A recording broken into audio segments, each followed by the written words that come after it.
NHS staff quit over independence worry and Brexit hit recruitment. Get the latest local news straight to your inbox every day. The number of staff quitting the NHS in Scotland soared at the height of uncertainty over the future of the union, it has been revealed. Meanwhile, the number of people joining the service dipped around the time of the Brexit vote.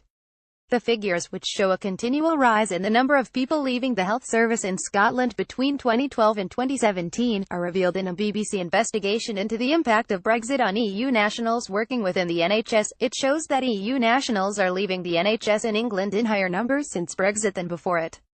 At the same time, there has been a fall in the number of EU citizens opting to join the service. The future of EU citizens in a post-Brexit landscape has been a key issue for the NHS, with concerns that even if residency status is confirmed, there will be problems retaining staff and attracting recruits from EU countries. The findings showed that, in the last full year before the Brexit referendum, 7,535 EU nationals left NHS jobs south of the border.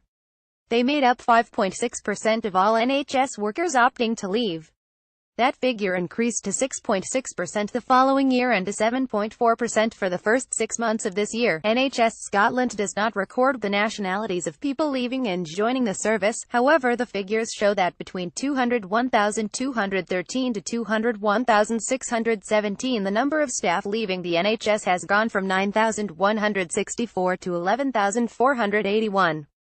The number leaving in 201,415, at the height of independence uncertainty, was 11% higher than the previous year. Across the same 5-year period, numbers joining the NHS in Scotland have fluctuated, with a drop of almost 1,000 people being recruited during 201,516, at the height of Brexit campaigning. Over the 5-year period, numbers joining rose from 11,248 to 12,283. Nurses joining the NHS have increased from 4,545 to 6,136. Ellen Hudson, Associate Director, RCN Scotland, said according to the latest official figures, the nursing and midwifery vacancy rate in Scotland now stands at 5.2%, the highest ever recorded. Across both acute and community settings in NHS Scotland, there are simply too few nurses to meet demand. Like the rest of the UK, Scotland depends on the contribution of EU nationals working in health and social care, and the current uncertainty risks turning off the supply of qualified nurses from across Europe.